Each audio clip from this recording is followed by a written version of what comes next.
everyone, to our weekly live session as usual. The date is Saturday, March 26th, and we just came off a pretty usual week. We went to pretty much a new highs on SPY in the 452 range. Not crazy move, but kind of flat throughout the week, and then we sort of kind of ended the week off fairly strong. Especially going into close, we kind of rallied into close. Pretty much a similar week. We're still around, I guess a little bit above, but still around the 450, 445 target on the upside move. So we are back up there, a little bit above now. My thoughts still remain the same on my end. I might differ from TJ, but on my end, I kind of believe that my thoughts remain the same. I do think that we have some downside to come from here, in my opinion. I know others uh, believe that we can kind of continue moving upwards. Personally, I believe that with following the progression of the war and some of the West, so Europe, uh, U.S. predominantly, um, following the decisions that are being made in regards to the war and how the war is progressing. I don't believe that we should kind of be where we are, and I think that again, I think as I mentioned for the past 2 weeks, I think that these were my bounce targets, and I do think that this is sort of just a temporary bounce. But even with what the Fed mentions, and what the Fed members have been mentioning over the weeks, it doesn't look good for the Fed because again, they don't look like they can control inflation and they can control really what's occurring here. So yeah, but the thing is, the market can kind of weather the storm, so to say, and continue upwards in the short term. I'm more focused a little bit in the sort of more macro aspect and the aspect of a month in or 2 months in, etc. So I'm kind of positioned myself for that, but where there's short-term opportunities, I do take those opportunities.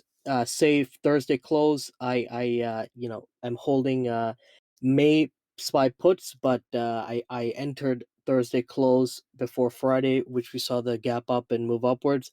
I entered the 0 day calls, March 25th calls, because chart looked good for a gap up, which we did see, and we actually rallied. So I didn't expect us to continue stronger following the beginning of the day, but we actually did. But we did sell off. Around lunchtime. So we did get out of those calls at a solid profit overnight, and we did get that gap up. Yeah, that's kind of what I'll continue to do. Again, short term where there's opportunities, will go and make those short term bullish plays, but um. I think longer term, I'm still continuing, to lean on the side of bearishness, because of the reasons mentioned. And I think it's also easy for you guys can see it, but for sentiment to change so quickly. And as I mentioned it last week, I think that with the move upwards, even though I think it's just a bounce, I think you see bears turning to bulls, and I think you see a shift in bullish sentiment. And and I think it's really easy to see the narrative change, right? In just 1 2 weeks, right, where you get out of the constant bleeding, and immediately you see complete sentiment change, right? So yeah, again, my sentiment hasn't changed. I still believe the same thing, and I'm kind of adding carefully bearish, and then also I think I'll go a little bit more longer term, like something like maybe September, to kind of provide more padding on the expiry, because we are in entering April.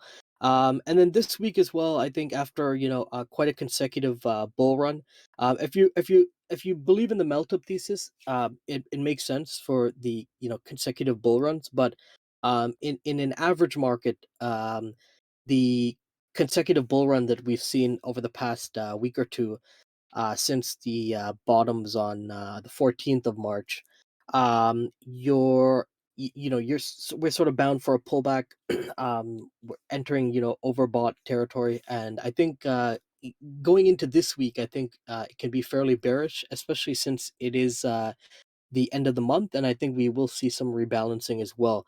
And then next month we do have the CPI data as well, that I think will be pretty important. That is, I think on April 12th, I believe, uh, or 13th, I believe.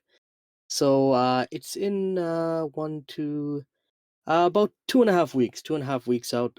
So I think that one will be very important because we are getting the CPI. So we have some time. It's again, it's in 2.5 weeks, but we I think it'll be very important because this is the sort of first CPI data that we're seeing, and it's March's data, so it's the previous month data, but it's the data that we're seeing that was based off the FOMC decision, and it it it's really the only data that we're going to see that shows a more up to date aspect of inflation and inflationary pressures. We saw PPI producers, inflation.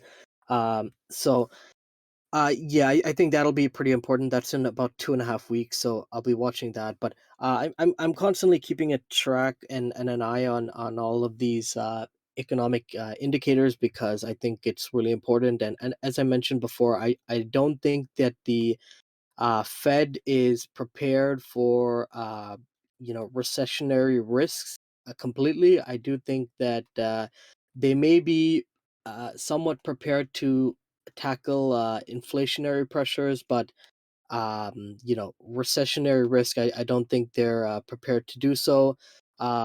If the Fed goes and they begin with more aggressive 50-point hikes as opposed to 25-point hikes, I do think that there's a real risk of us pushing us into a recession if it doesn't happen even without the Fed, right? So even without the Fed, I think again with the impacts of the war and the neighboring aspects that and effects that are coming as a result of the war, the food crisis, the commodity prices. Again, I think oil will continue to run. Um, and we actually kind of caught the bottom. I didn't buy in, but I was looking there, and I did liquidate the shorts at that end right at the bottom. We've since I was right there. I should have bought in, but we've since seen that bounce up, and we're back around the 110s, 115. Again, I think we can go higher. I'll look for entry actually on oil.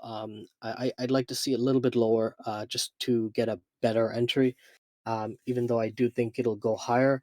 But yeah, with oil and then all the other aspects as well. And then again, circling back to the Russia Ukraine aspect. Following that, we don't see really much progression in my opinion, and I think the most likely scenario really is that it just kind of becomes prolonged, and it doesn't really go anywhere, and it just continues to kind of prolong out, and I think that's what the US would want, and somewhat that's what Putin would want, as long as Russia has the resources to stay afloat. I think that's what Putin would want too. But yeah, it looks more likely that that's the situation, as opposed to again, I mentioned this last week in the live session recorded, but in the negotiation aspects, when you're looking at it, it it doesn't really look like you can really get a negotiation, because again, Putin's lost so much. Putin being, representative of the entity of Russia. Russia has lost so much, and now you sort of look, as just a NATO no NATO agreement enough, and then you have the issues with the sanctions that I mentioned last week. You know, do these Western countries, Europe, U.S., Canada, Australia, etc. Do they, remove the sanctions right away? Do they put conditions on the sanctions? And will there need to be further punishment from the eyes of the Western lens of for what Putin's done already? And can we just, mend relations like that? So yeah, you can listen to that. I covered that in the previous live session, but again, for those reasons, I don't think that you can come to a, easy resolve that's negotiated and accepted happily by both parties. Because if you do, then I mean, you're kind of at a at a loss in the end. All parties are at a loss, and it doesn't really go anywhere. So yeah, that's my thoughts on that. And in regards to earnings, again, we are kind of exiting earnings season, so we don't have uh, too many major earnings. We do have a few. So Xpeng, EV company in China, is reporting Monday pre-market. We do also have Lovesac reporting Tuesday pre-market.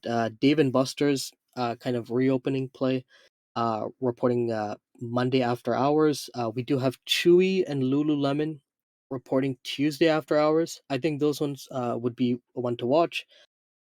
We also have UiPath reporting Wednesday after hours. BlackBerry, Astra, and FUV Arcimoto, another small EV company, reporting Thursday after hours. So, not too many, and not any that I'm thinking that I'll likely be playing. But I'd rather just go throughout the week, and if we see premiums that look good, either for aside on the to short sell them and play market maker, I think I'll go with that. Or if we see, cheaper, good risk reward premiums, I think um I'll go for that. But I think I'll wait for price action and where we go throughout the week, because none of these are really too great. Don't look too great. Maybe except for Lululemon. And possibly Dave and Buster's. Going Given the kind of time we're in a transitionary period to but kind of complete normalcy, I think, from COVID. And I think David Buster's is sort of in that range. So yeah, quite a few earnings, but not too many, but not too many big ones as well. Main eyes on Lululemon. I'll look at that one. Um, I made a kind of major play on that before, based on earnings, and you know that went well. I'll look at it again going forward, and I'll look at some of their estimates as well. But yeah, I'll touch on that a bit later on, but not too much to go over this week. But I'll pass it on to DJ to share his thoughts on his end and go over his usual SPY analysis.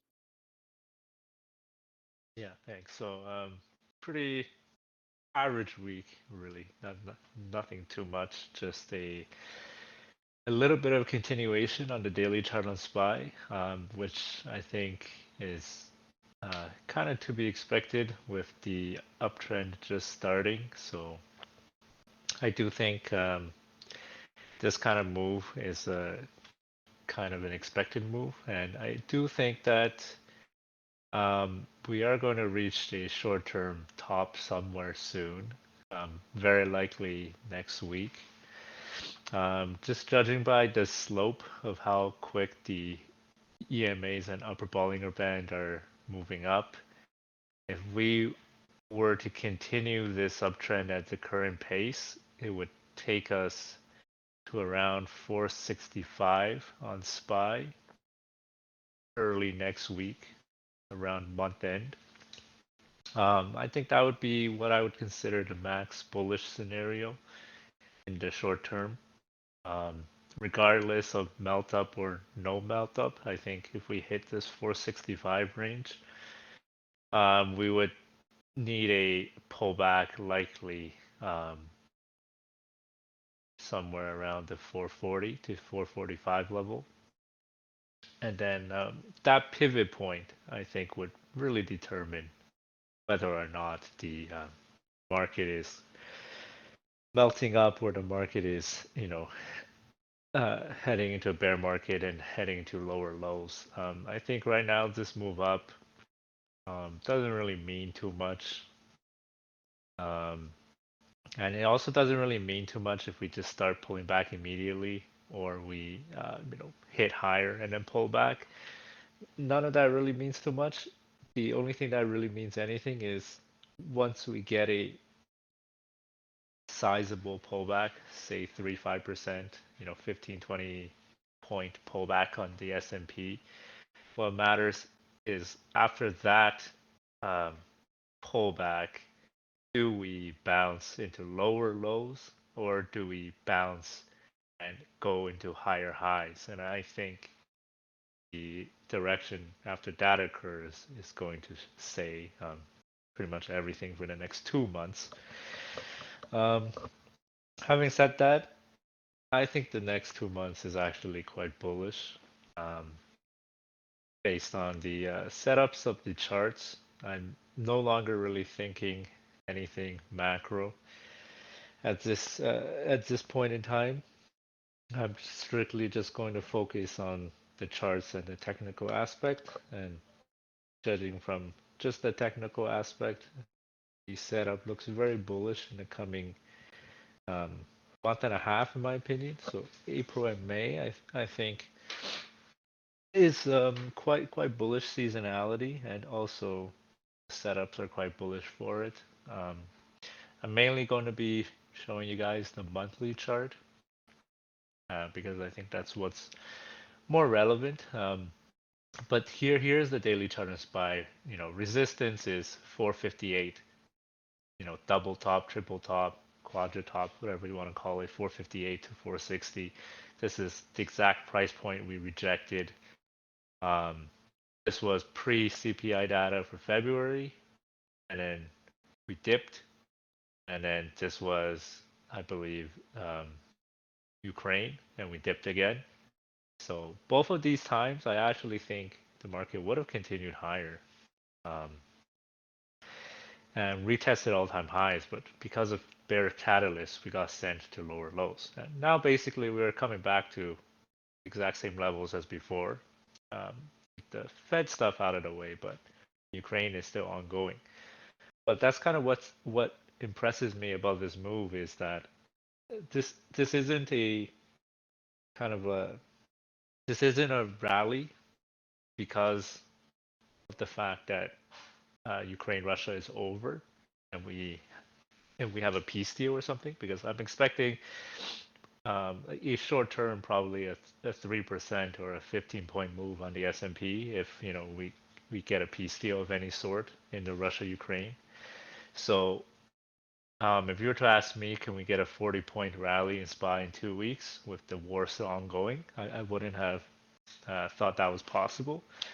But here we are. We're pretty much 1% away from, the previous levels where we were at, and the war is still ongoing, and there actually hasn't really been any positive developments at the same time. So this is quite an impressive rally, I gotta say. So that does leave me a little bit more bullish there.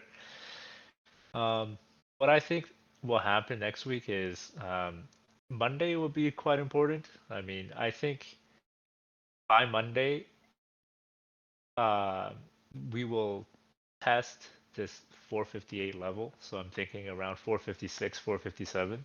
I think the expectation is we can hit 456, 457, and then most likely go red from there and look for a multi-day pullback to the 445, 440 levels. I think that's what the highest probability is.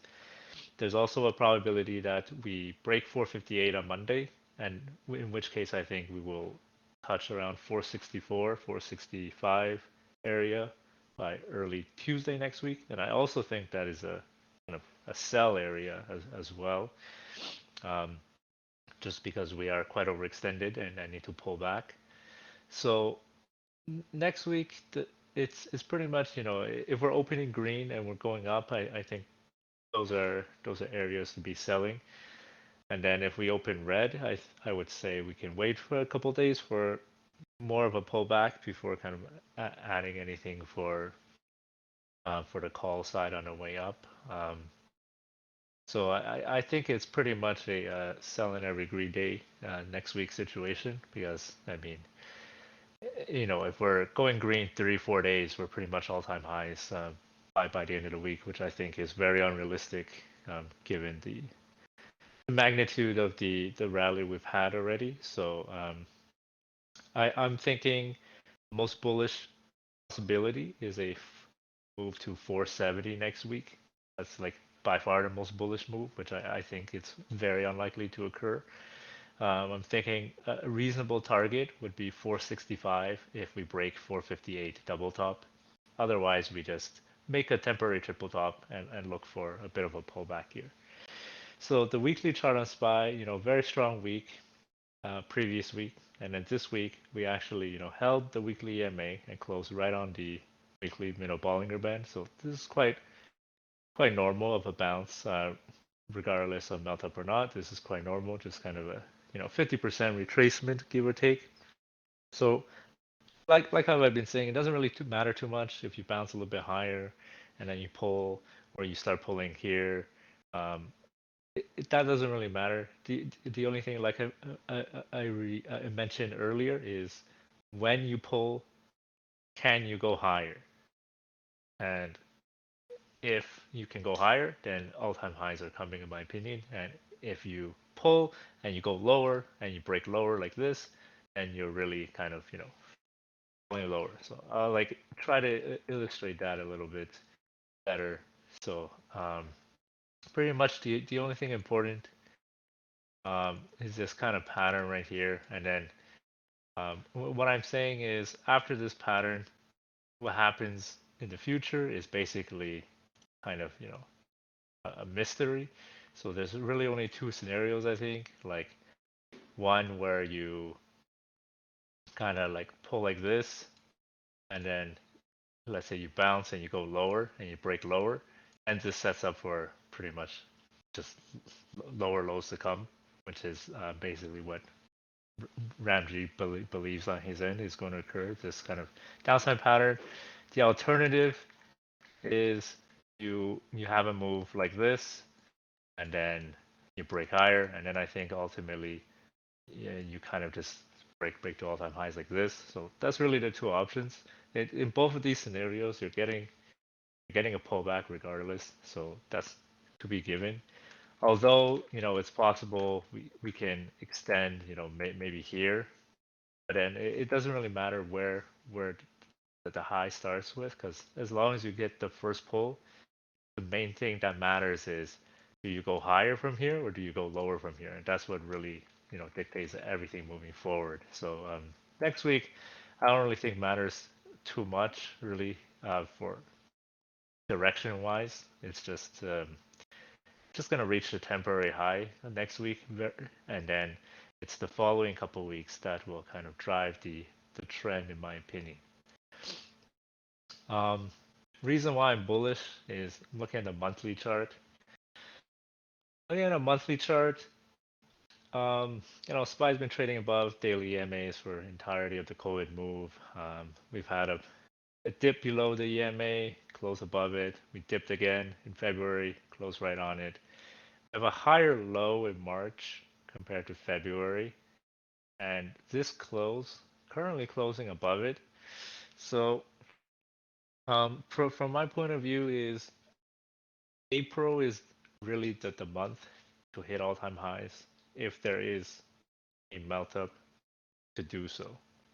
So what I mean by that is, I mean April is seasonality. the best month of SPY actually in the last 40 years, and also the setup is multiple dips being bought and lots of fear, uncertainty conditions. So and we close above the daily EMA at least with 4 days left in a month. I think we'll roughly be around this range. If we can hold this level, make a low, and it's looking like April can push to retest all-time highs, if not push all-time highs, leading to a May blow off top, which I think in current circumstances I would favor. I would say about a 70-30 chance I would favor this than a blow down. If I had to pick between SPY 500 or SPY 380, I'd pick SPY 500, leaning 70-30. There's also a realistic chance you kind of just trade range bound and stuck, which is another scenario as well. But if I had to pick up or down, I'd pick up at this point, considering of just how all the bearish catalysts played out and the price action we're seeing. Um, it leads me to think that it's more likely up than down. We also did cool off the monthly RSI a little bit, and we're back above monthly EMA levels. So um, that's a possibility. Next week is the last week of March, so more or less the candle will look something like this, and it's about the follow-up candle. Before I move on to kind of QQQ and other stuff, I'm just gonna pull up Bitcoin daily chart. Pretty bullish, grinding up. But what I want to point out here is actually the similarity on Bitcoin monthly chart um, on the S&P chart. So what I mean is just focus really on this part in particular, this monthly part. So if you notice Bitcoin, it pretty much dropped the monthly EMA after it went blow off all-time highs, and then wicked the first month, hit a double bottom, wicked again, hit a higher low, closed above, and then what followed in the next 2-3 months was actually a rally to all-time highs. Um, Even though it suffered quite a pullback. So I mean, if you look at it, this is the monthly EMA 1, 2, 3, retake monthly EMA and continuation. And SPY monthly chart is pretty much, drop monthly EMA 1, 2, 3, so like this. So I mean, just technically, if it could be following the same pattern as Bitcoin after what you think is a major blow off top and multiple dips, and then we lead to a April May rally before really blowing off in the latter summer. I think that the point on recession is that recession is inevitable and unavoidable, but the Fed will try to prolong recession as long as it can, and ultimately I think it can probably prolong a few months, and which is why it's likely that it will be, you know, later this year in Q3, Q4, or next year, I think is when recession will actually hit. Not necessarily right now, but the fears are um, early, which is what usually happens regardless. So we're pricing in for the latter half of the recession, but I think we could see a move up before it actually occurs.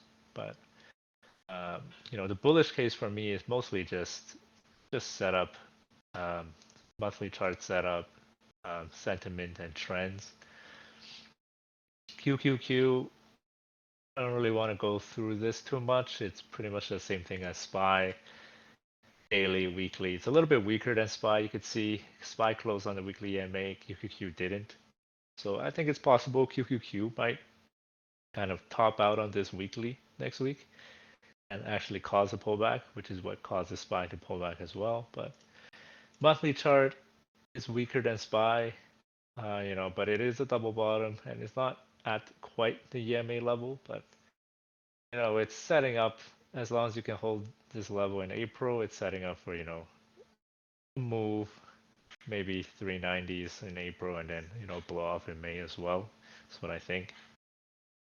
IWM was outperforming SPY QQQ a few weeks ago, but now it's actually underperforming because they haven't really broke above this daily upper Bollinger Band like both SPY and QQQ has. But I think this is also kind of important going forward because it's small caps, and if small caps can break this kind of triple top at 209 and retake a strong uptrend, then I think it's really a signal that the markets will rally because usually large caps start the rally, then medium caps and small caps follow the rally if people believe in it because money flow will come out from the bigger stocks and come back to the smaller names. So it's lagging right now.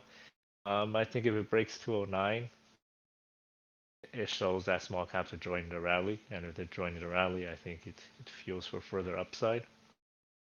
XLI daily chart pretty strong. We broke 103 resistance, but once again, I don't really want to focus too much on the daily chart. Just looking at a monthly chart here. We had a pretty strong dip buy in February, higher low in April. It's actually outperforming. I think we can close near 105 this month, and I think April we can hit a new all-time high on XLI. I targeted around like 112 area in the month of April for XLI. Industrial, they're pretty strong, pretty outperforming. There's a lot of good names that are actually hitting all-time highs. On the industrial side of things, like I think John Deere, like kind of a low-key stock that just had a massive 10-day rally pretty much to new all-time highs. And the stock was trading at like 330 just like a month ago, and it's now at 430 in the monthly chart. Um, you know, it's just kind of blowing all the way up. Caterpillar, like a stable industrial name, in the span of March from the bottom went from 180 to 223, so it's almost a 20% move from the low to current levels in March. And I mean the setup is it's squeezing monthly EMA, so it looks like it could go higher into next month as well. So I mean there is quite a lot of names I think performing well. You could argue that tech isn't performing too well overall, which is why the market may not look as bullish as you might think it does. But in rising rates environment, it definitely hurts growth stocks and tech for the most part. But at the same time, if inflation is like 10%, then I mean, what are you going to do with your money if you're not in equities?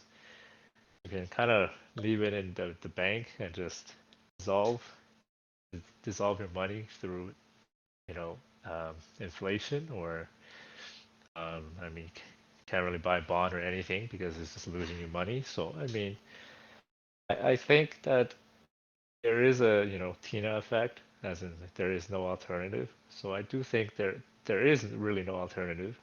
You know, I don't think you can put your money in gold and silver and expect 10% returns. Although it's quite possible that they can return like even 50 or 100%. But I don't think that's just something where you can put the majority of your money into just commodities and kind of hope for that outcome. I think traditionally it's either bonds or equities, and I mean you can't go with bonds, so you kind of need to go with equities. And it just means you got to pick different stocks and different sectors. But I still think this is kind of the only alternative there kind of is. Otherwise, you're kind of bleeding money in that perspective. I'm seeing strength in multiple sectors throughout the S&P, so I do think there is money flowing there. So that's my reason. So I do expect a strong move in April and May, and I think that could lead to blow off top heading forward. But at least for the near term, I think there is some strength left. And then there's stuff like Apple, where like just absolutely ballistic, like was 9 or 10 a rally in a row from 150 to 175. Like it's like was it like a 20% move? Like I think that's more than a 20% move in the span of like 10 days. And Apple is a major component of the S&P and QQQ, Nasdaq. So, and then you're taking a look at monthly. Sorry, that's the weekly, but the monthly chart on Apple, and it really looks like to me, just based on the monthly chart setup, Apple is is looking for a new all-time high in April. Just kind of based on this monthly setup, it's looking like it's going to hit all-time highs in April. And then I would make the argument, can you really have a major correction or pullback in the S&P 500 if Apple is not in a bear market or correction? I don't really think that's possible, and I think if Apple can hit all-time highs, it is more likely than not to lead indices to all-time highs as well. So those are pretty much the factors that are leading me bullish in the short to medium term. So those are my thoughts on my end. So I'll pass it over to Ramji for him to share his again. Yeah, I pretty much went over all my thoughts in the beginning of the live session. I know some people joined a little bit late, so if you did, I'll definitely post the live session. It is recorded as usual, so I'll post it likely either today or tomorrow. So you can go over that. But yeah, just to go over kind of very briefly some plays. So S&P as well. My opinion personally differs from DJ, but I do think that at least on my end, I believe that in this case you kind of have to focus a bit on the macros, and again for the reasons I kind of mentioned before, and then also I think that the market is sort of or majority of the market is sort of taking Russia Ukraine war and the possible end of coming through negotiations a little bit too binary, where it's not as much of a binary situation. It's a little bit more complex given everything that's occurred up to this point, and some of the effects that are occurring as a result of the war, and then also um, from Putin or Russia's standpoint, the fact that they're kind of getting bleeded by what's sort of this first time major economic sanction that's been adopted around the world by pretty much every nation. That's really hurting Russia, and that's another aspect that Putin has to focus on as the leader of Russia on his end. Um, so so that's my thoughts there. So S&P, I think I'll kind of continue to add slowly on downside plays, but kind of go for a little bit more time, because as I mentioned as well, the bearish move sometimes takes a little bit longer. So that's that. But my plan kind of remains the same. These are the targets I projected. So I do believe that I'll kind of watch on a daily basis, but I do believe that we can likely head down from here.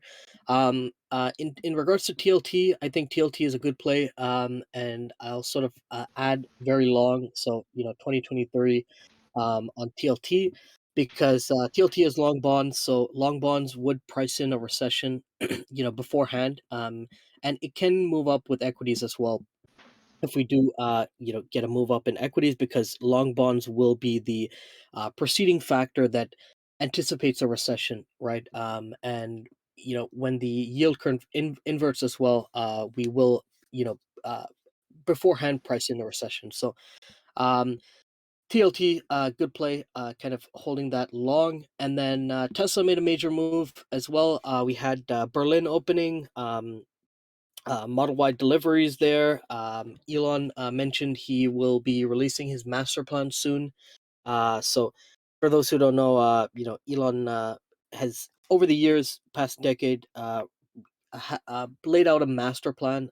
So it started in the beginning when he sort of joined and founded the company, and then that was master plan one, and it the basic premise is it goes over the basic blueprint of his strategy on a basic aspect of uh, a low production, high priced vehicle moving into the end goal of what is the Model 3, and then now he's renewing a new one, and it goes through that aspect. So the Roadster, low production, extremely high price, very very low production, and then moving into Model S, which is medium level production, high priced, but less high than a luxury price like a Roadster. Then Model X, same thing in the SUV aspect. Then moving into Model 3, which is high production, high volume, low priced, and then Model Y is the same blueprint there. And then now I think he'll mention Tesla bots and a focus on AI and energy, in my opinion, in the new master plan.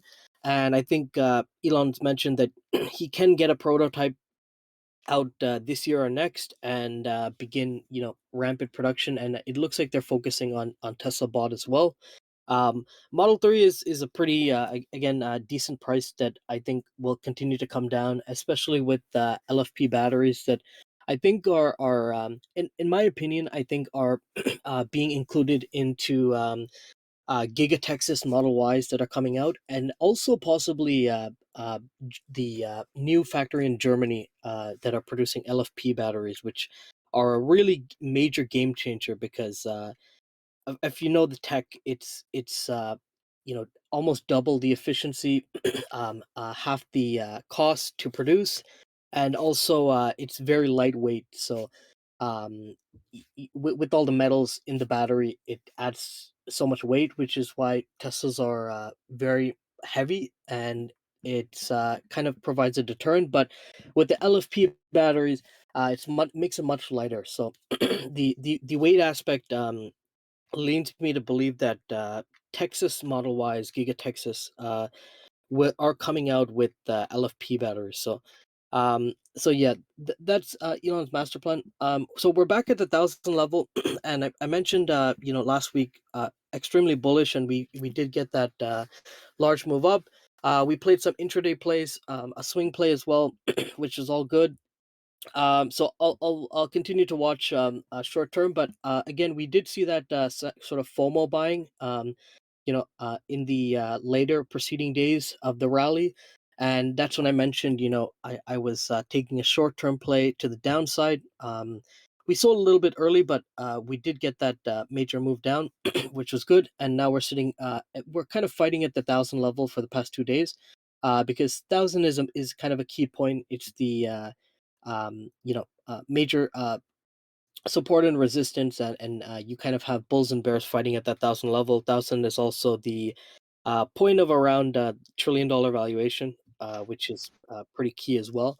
So we are getting sort of that fight at the 1,000 level. So I'll continue to watch it, Tesla, and possibly go for short term play. We also did get the upside play in shares as well, which was really good. Um, but yeah, but I think again, if you're going to be long in equities, or at least in your long account, if, long equities, holding equities, I think that the best plays, again, as I mentioned last week, are Tesla, Google, and Amazon. Google and Amazon, um, mainly because they're very growth value plays, as well as Tesla. But Google and Amazon also have the upside of the stock split coming up soon in the next few months. So there's a lot of upside there. And assuming if you want to go under the assumption that we can continue in a regular market, a bull market, um, Google and Amazon are the best bets, given the stock splits. And then Tesla is great because we continue to have that upside, major catalysts in the next coming months.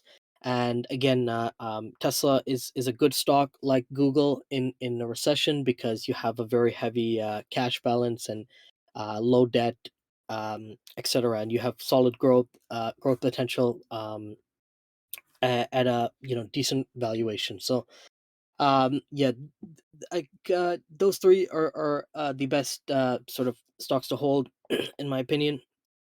And yeah, I recommend anyone who joined late to go over the recording that I'll upload. As I mentioned, kind of my thoughts in the beginning of the live session. But yeah, going forward in the week, I think it's a fairly uh, kind of critical week because we're ending the month off. So I think you'll see some month end and quarter end rebalancing in this week ahead. We're heading to the last week of March.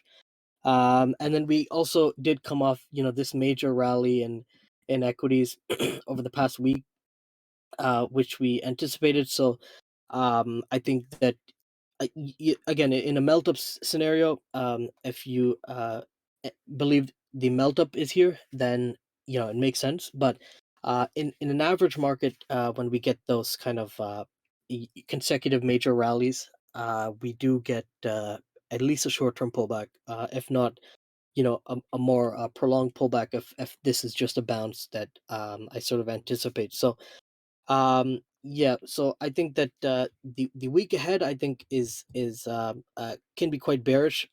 So I'll be watching and updating. But yeah, that's my thoughts on my end. And we do have a few earnings. I'll mainly be looking at Lululemon, but there are a couple of others like Dave and Buster's Play, Lovesac Chewy, BlackBerry, Astra, Arcimoto, FOV. So quite a few. But yeah, we're moving a little bit out of earnings season, but yeah, quite a few, and Lululemon is the main one. So yeah, that's my thoughts on my end. We'll upload the weekly live session likely today or tomorrow. But I hope everyone has an amazing remainder of the weekend, and we'll be back on Monday to go get this money, guys. So I hope everyone has a great weekend and take care. Yeah, take care, everyone.